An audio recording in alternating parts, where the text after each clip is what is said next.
Welcome. In this video, I will show you how to change DPI settings on your Motorola Moto G87.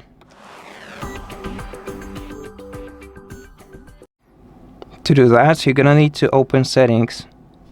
After that, scroll down to display section and open it. Then you're gonna have to select display size and text. And here you'll be able to change the font size, moving the slider at the top. You'll also be able to see the preview both with icons, messages, and text. And you can also adjust the display size by moving the slider at the bottom.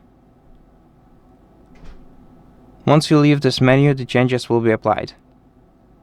You can also make the text bolder or add an outline to it.